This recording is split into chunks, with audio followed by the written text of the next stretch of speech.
بسم الله الرحمن الرحيم.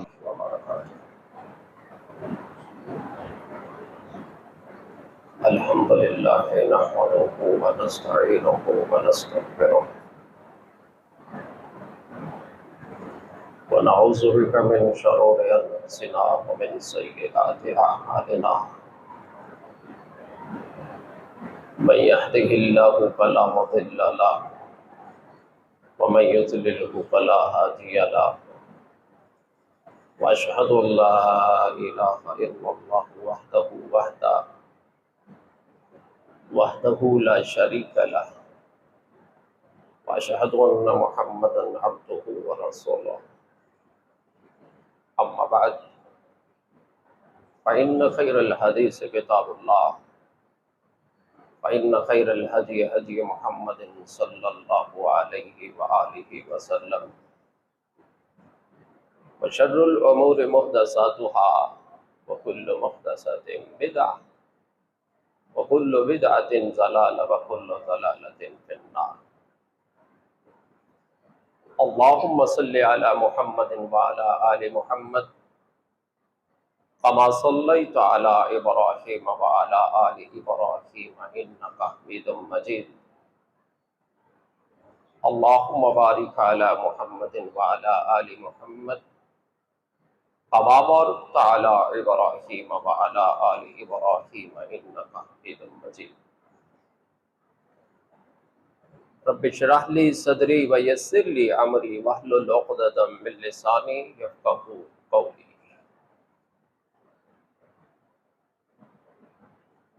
یا ایہا الانسان ما غرک بربک الکریم. اللہ تعالیٰ انسان کو بڑے محبت پیار والے انداز سے مخاطب کر کے فرماتے ہیں،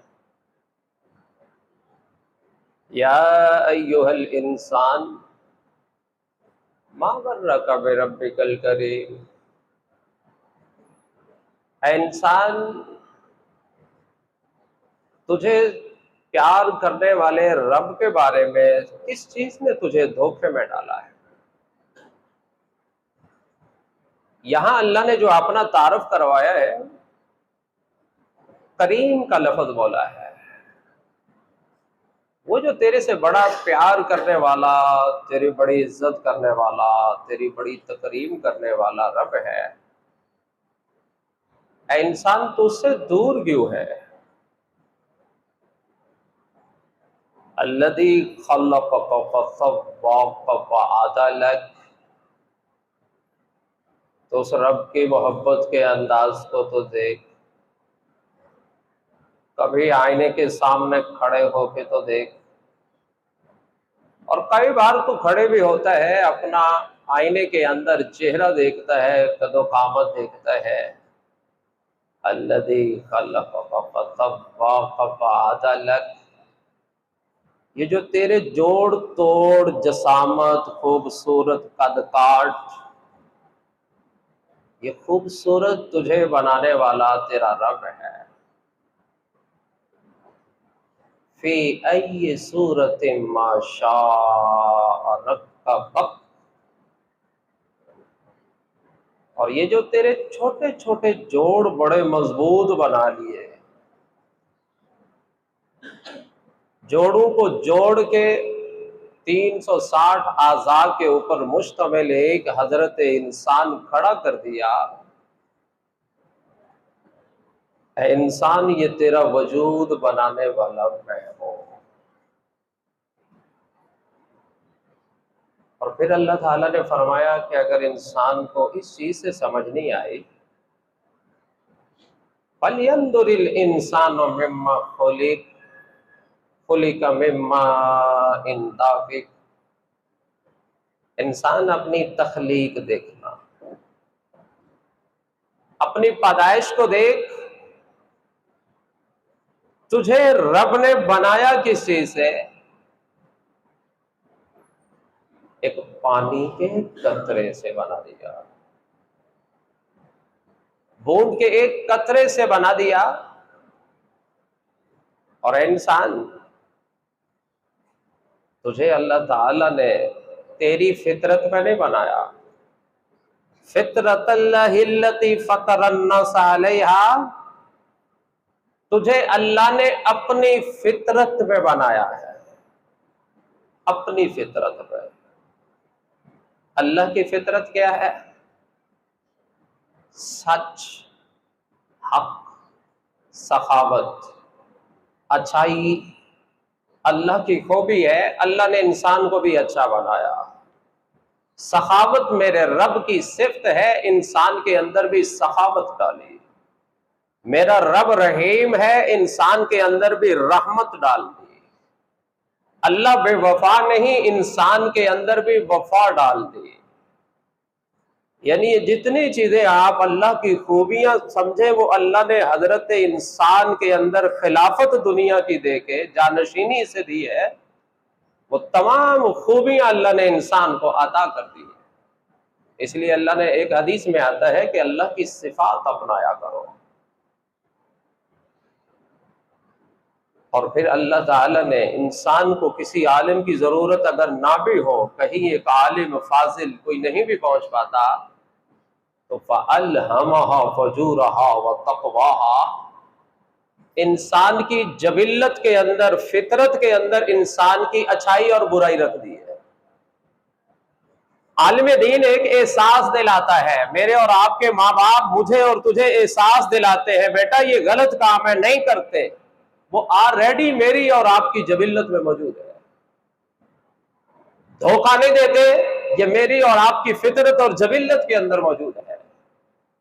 فَأَلْهَمَهَا فُجُورَهَا وَتَقْوَاهَا، سینسر ایسے لگا دیے، عقل ایسی دے دی، شعور ایسا عطا کر دیا کہ انسان کو کوئی بتائے یا نہ بتائے، اس کی فطرت، اس کی جبلت، اس کی عقل، اس کا شعور، اس کا دماغ، اس کا دل خود اس کو ڈیسائیڈ کر دیتا ہے یہ غلط ہے، یہ صحیح ہے۔ اور پھر ایک حدیث کے کتنے خوبصورت الفاظ ہیں، ما من مولود الا یولد علی فطرت الاسلام وَلِأَبَوَيْهِ يُحَوِّدَانِهِ أَوْ يُنَصِّرَانِهِ أَوْ يُمَجِّسَانِهِ۔ کسی کے گھر بھی جب بچہ پیدا ہوتا ہے، وہ یہودی نہیں ہوتا، عیسائی نہیں ہوتا، مجوسی نہیں ہوتا، ایرانی نہیں ہوتا، وہ مسلک کے اعتبار سے تفریق میں نہیں ہوتا جو ہم مسلک کی تفریق اسے سکھا دیتے ہیں۔ ہر پیدا ہونے والا بچہ فطرت اسلام پہ مسلمان پیدا ہوتا ہے۔ پھر کیا ہوتا ہے؟ وَلِأَبَوَيْهِ يُحَوِّدَانِهِ أَوْ يُنَصِّرَانِهِ أَوْ يُمَجِّسَانِهِ۔ پھر جس گھر میں اللہ اس بچے کو پیدا کر دیتا ہے، وہ اپنی پوری محنت سے اپنے جیسا بناتا ہے۔ وہ یہودی کے گھر ہے تو وہ یہودی بنانے کی کوشش کرے گا، وہ عیسائی کے گھر ہے تو عیسائی بنائے گا، ہندو کے گھر ہے تو ہندو بنائے گا، سکھ کے گھر ہے تو سکھ بنائے گا۔ مسلمانوں میں 20 مسلک کے افتراق کے اندر ہے تو اس کی کوشش ہو کہ یہ اس مسلک پہ آئے۔ اللہ نے کہا میں نے تجھے انسان مسلمان بنایا، فطرت میں پیدا کیا، تجھے اپنے خالق کی پہچان دی اور تجھے مخلوق ہونے کا شعور دیا ہے۔ یہ اس اللہ رب العزت کی مہربانی ہے۔ لیکن اللہ نے کہا انسان کا مزاج کتنا عجیب ہے۔ وَأَمَّا إِذَا مَبْتَلَاهُ فَقَدَرَ وَأَمَّا إِذَا مَبْتَلَاهُ رَبُّهُ فَأَكْرَمَهُ وَنَعَمَهُ۔ فرمایا یہ انسان کا معیار ہی بڑا ہلکا سا ہے۔ سورۃ فجر کو پڑھیے گا، فرمایا میں اس انسان کو اگر اکرام دے دوں، عزت دے دوں، تکریم دے دوں، دولت دے دوں، حسن دے دوں، صحت دے دوں، من پسند اولاد دے دوں، من پسند رزق دے دوں، جو مانگتا ہے یا سوچتا ہے وہ عطا کر دوں، تو بتائیے کیا کہتا ہے؟ فَيَقُولُ رَبِّي أَكْرَمَنِ، کہتا ہے میرے رب نے میری بڑی عزت رکھی ہے۔ اللہ نے کہا دنیا کا مل جانے کو عزت بنا رہا ہے۔ اور پھر اسی اگلی آیت میں کیا فرمایا؟ وَأَمَّا إِذَا مَبْتَلَاهُ فَقَدَرَ عَلَيْهِ رِزْقَهُ، اور اللہ بطور آزمائش وہ جو پہلے حسن دیا تھا، طاقت دی تھی، علم دیا تھا، شعور دیا تھا، درجہ دیا تھا، رتبہ دیا تھا، دولت دی تھی، بڑا گھر دیا تھا، بڑا نام دیا تھا، بڑا برانڈ کا اس کو مالک بنایا تھا، وہ بھی آزمائش تھی۔ مگر اس میں گیت کہا رہا ہے کہ میرے رب نے میری بڑی عزت رکھ لی۔ وَأَمَّا إِذَا مَا ابْتَلَاهُ فَقَدَرَ عَلَيْهِ رِزْقَهُ فَيَقُولُ رَبِّي أَهَانَنِ۔ اور اگر میں اس کو تھوڑی سی تنگی دے دوں، امیری کی جگہ غریبی دے دوں، اولاد کی جگہ بے اولاد بنا دوں، صحت کی جگہ بیماری دے دوں، حسن کی جگہ ذرا کم خوبصورتی یا بدصورتی دے دو، شہرت کی جگہ گمنامی دے دو، آسانی کی بجائے اس کی زندگی میں مشکلات رکھ دو، بتائیے کیا کہتا ہے؟ فَيَقُولُ رَبِّي أَهَانَنِ، میرے رب نے مجھے ذلیل کر کے رکھ دیا ہے، میری عزت رکھی ہے۔ اللہ دونوں کو رب نے مخاطب کر کے کہا، بندے نہ دولت کے مل جانے پہ اترانا کہ تو خوش نصیب ہے، 5 بچوں کا باپ ہے، بڑی جاگیر کا مالک ہے، اور نہ دنیا کے چھن جانے پہ خود کو کوستے رہنا اور اپنے آپ کو کہنا کہ میں بد نصیب ہوں، مل جانے سے خوش نصیب نہیں کوئی ہوتا، دنیا کے چھن جانے سے کوئی بد نصیب نہیں ہوتا۔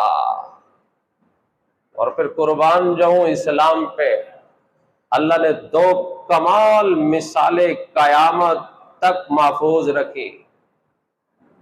ایک ایسا شخص ہے قریشی جس کے نام پہ پوری سورت قرآن پاک میں نازل ہوئی ہے، تبت یدا ابی لہب وتب ما اغنی عنہ مالہ وما کسب سیصلی نارا ذات لہب۔ اس سورت کا کبھی ترجمہ پڑھیے گا۔ ابو لہب جو میرے نبی کا سگا چچا، اور چچے کا رتبہ باپ کی طرح ہوتا ہے، میرے محبوب کا ہمسایہ ہم دیوار ہمسائے کے حق رشتہ دار سے بھی زیادہ ہوتے ہیں۔ قریشی، ہاشمی، مکے کا متولی، بیت اللہ کے لاتعداد حج کرنے والا، مال و دولت کی فراوانی رکھنے والا، شہرت کے عروج کو چھونے والا، اور حسن پتہ میرے رب نے کتنا دیا تھا؟ اس کا نام تو عبد العزہ تھا۔ قرآن نے کیا بولا؟ ابو لہب، لہب کہتے ہیں آگ کے شعلے کو، لال ٹماٹر کو۔ رب نے اسے حسن اتنا دیا تھا جیسے آگ کا شعلہ بھڑکتا ہے، خوبصورت ریڈ، اعلیٰ درجے کا اس کا رنگ تھا کہ لوگ اسے عبد العزہ نہیں کہتے تھے۔ 3 بت تھے نا، لات، منات، عزہ، اس عزہ کے نام سے اس کی نسبت سے نام رکھا گیا تھا۔ لوگ انہیں ابو لہب کہتے تھے، قرآن نے بھی ابو لہب بولا۔ حسن کی انتہا تھی اس بندے میں، ذہانت کی انتہا تھی اس میں، نسب میں اس جیسا آدمی اور کوئی نہیں پایا جاتا میرے نبی کے قریب اتنا اعلیٰ درجے میں۔ لیکن قرآن نے کیا بولا؟ بربادی ہے اس شخص کے لیے۔ اگر دولت کا مل جانا عزت ہوتی، حسب اور نسب کا اعلیٰ ہونا عزت ہوتی، قریشی اور ہاشمی اور کعبے کے قریب ہو جانا اگر سعادت مندی ہوتی، کسی اعلیٰ خاندان میں پیدا ہو جانا عزت ہوتی، قرآن کبھی پوری سورت اس آدمی کی تنقید کے اوپر نازل نہ کرتا۔ پتہ یہ چلا کہ دولت، شہرت، نام، حسب، نسب، حسن، ان سب چیزوں کا مل جائے اور اسلام نہ ہو تو یہ کوئی کامیابی نہیں ہے۔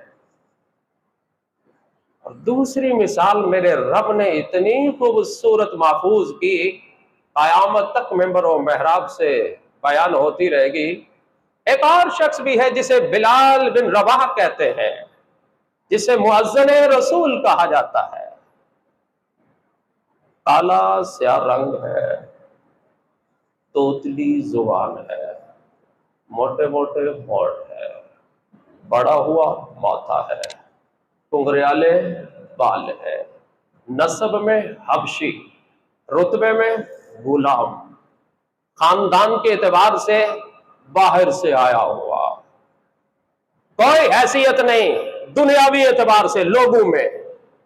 اور کچھ لوگ اگر اس چیز کا اندازہ نہ کر سکے نا کہ بلال کا رتبہ اس معاشرے کے اندر بڑے بڑے رئیسوں کی نظر میں کیا تھا، اپنی مسجد کے کبھی مؤذن اور خادم کو دیکھ لینا۔ ہماری نظر میں مؤذن اور خادم کی حیثیت کیا ہوتی ہے؟ جھڑکنا، ڈانٹ پہ لانا، روک دینا۔ کہیں مسجد میں کوئی چیز پڑی ہے، صفائی، اللہ تعالیٰ نے قرآن پاک میں پڑھے، اللہ نے حضرت ابراہیم اور اسماعیل کو فرمایا وَطَہِّرْ بَيْتِیَ، انہیں حکم دیا میرا گھر صاف رکھے۔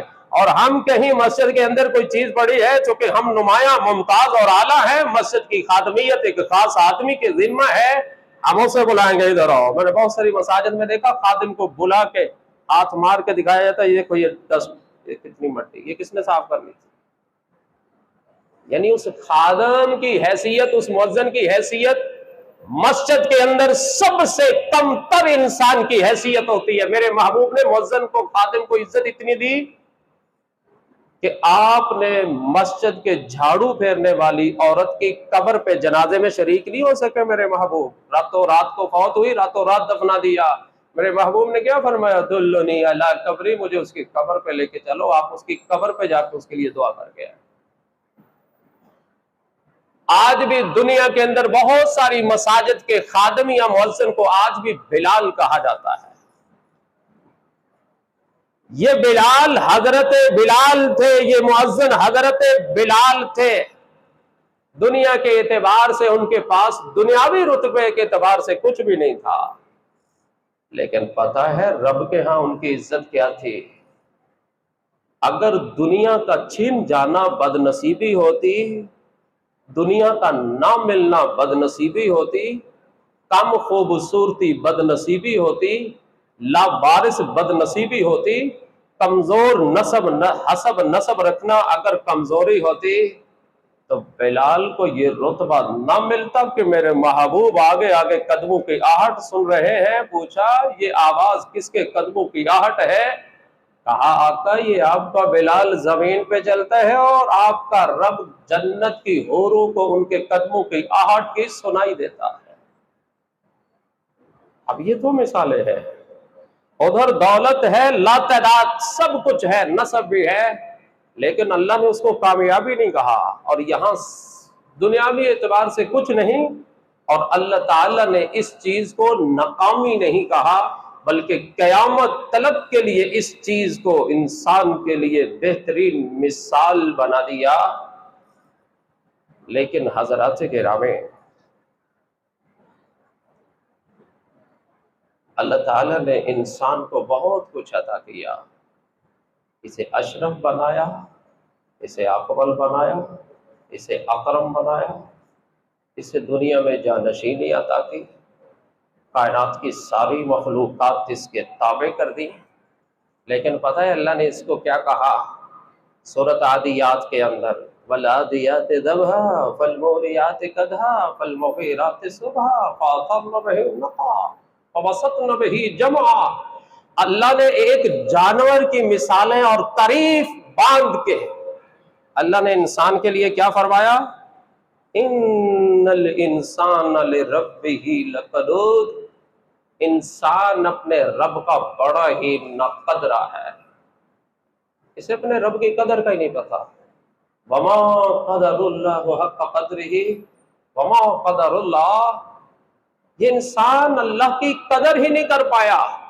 حق قدرہ، اگر یہ رب کی پہچان کرتا نا تو پانی کے نطفے سے جو انسان بنا دیا گیا تھا پوری زندگی اس کا احسان نہیں چکا سکتا تھا۔ 360 اعضاء جو صحیح بنا دیے اس کے، انسان اس کا شکر ادا نہیں کر سکتا تھا، لیکن اللہ نے فرمایا یہ انسان بڑا ناشکرا نکلا۔ اور دوسری جگہ پہ اللہ نے کیا فرمایا؟ وَإِذَا أَنْعَمْنَا عَلَى الْإِنسَانِ أَعْرَضَ وَنَأَىٰ بِجَانِبِهِ، انسان کی کبھی دو رنگی تو دیکھو، اللہ کہتے ہیں جب میں اس کو دے دیتا ہوں وَإِذَا أَنْعَمْنَا عَلَى الْإِنسَانِ، انسان کو نواز دوں نا، بن مانگے دولت دے دوں، بن مانگے اولاد دے دوں، بن مانگے حسن دے دوں، بن مانگے دنیا کی نعمتیں دے دوں، یہ سب سے پہلا کام کیا کرتا ہے؟ کبھی دیکھنا ہمیں اللہ نے وافر دیا ہو، آفس ٹائم پہ جائیں گے، مسجد مرضی سے جائیں گے۔ کبھی دیکھنا ہم آپ بڑے شہر میں رہتے ہیں، ہر چیز کو پہچانتے ہیں، ہم ایک ممبر شپ 70 لاکھ 1 کروڑ تک لینا اعزاز سمجھتے ہیں، لیکن مسجد کی ممبر شپ کوئی آدمی خریدنا پسند کرتا ہے؟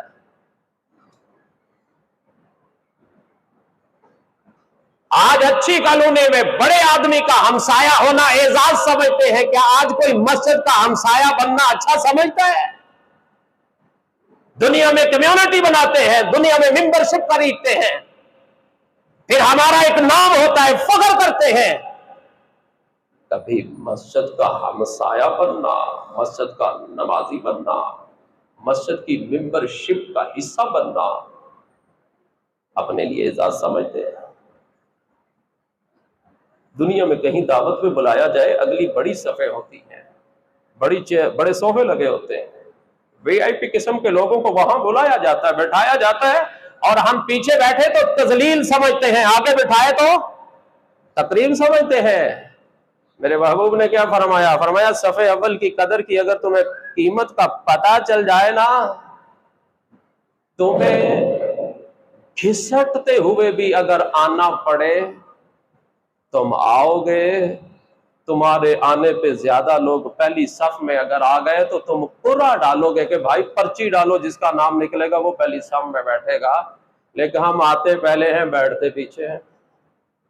مسجد کو رتبہ اتنا دیا، پچھلی جگہ پہ بیٹھیں گے، پیچھے سے نکلیں گے۔ اللہ نے قرآن کریم میں کیا فرمایا؟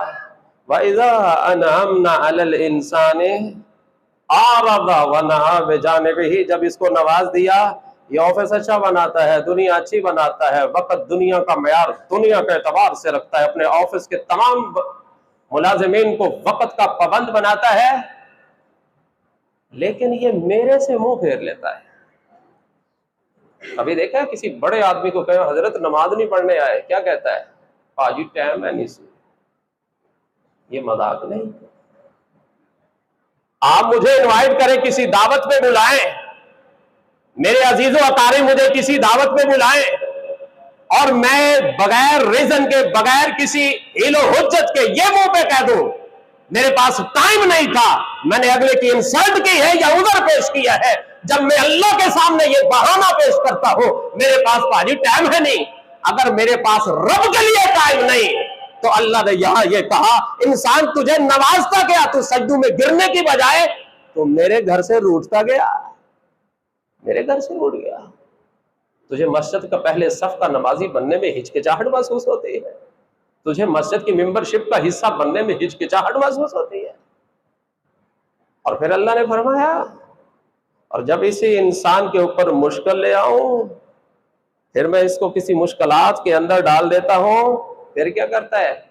وَإِذَا مَسَّهُ الشَّرُّ، مشکل آ گئی، بیٹے کی بے وفائی مل گئی، بیوی کی بے وفائی مل گئی، بیٹے نے دھوکہ کر دیا، بھائی نے دھوکہ کر کے ساری چیز اپنے نام کر لی، ملازم نے چونا لگایا، کوئی کاروبار کو بٹھا دیا، کوئی کر دیا۔ فَإِذَا مَسَّهُ الشَّرُّ، جب نقصان پہنچا، فَذُو دُعَاءٍ عَرِيضٍ، پھر آ کے بیٹھ جاتا ہے، ہاتھ اٹھاتا ہے، لوگ فرض بھی پڑھ کے چلے گئے، سنتیں بھی پڑھ کے چلے گئے، سارے چلے گئے، یہ ہاتھ اٹھا کے مانگی جا رہا ہے، لمبی لمبی دعائیں کر رہا ہے۔ اللہ کہتے ہیں میں نے پھر اس کی لاج رکھ لی، کوئی بات نہیں، میرا بندہ ہے، مجھے مانگتا ہے، مجھ سے مانگتا ہے، میں نے پھر دے دیا، پھر یہ بھاگ جاتا ہے۔ تیری میری عادت مزاج یہ نہیں کیا؟ اللہ نے اس چیز کا شکوہ کیا، اور آج کے دور کے اندر واللہ جس مسجد سے میرا اور آپ کا تعلق منقطع ہے نا، ہمیں اپنے قرب و جوار میں رہنے والا ڈاکٹر آ جائے تو ہم بڑے فخر سے کہتے ہیں میرے قرب میں فلاں ڈاکٹر، اس کا نسب بھی جانیں گے، فلاں جگہ بیٹھتا ہے، فلاں جگہ بیٹھتا ہے، فلاں جگہ بیٹھتا ہے، پہچان رکھنا چاہتا ہوں، دنیاوی اعتبار سے بڑا آدمی میرا ہمسایہ ہو، میرے پاس رہنے والا ہو، میں اس کی پہچان رکھتا ہوں۔ ایمان سے بتائیے ہمیں اپنے مسجد کے امام یا خطیب یا خادم، اس کے کتنے لوگوں کو نام آتے ہیں؟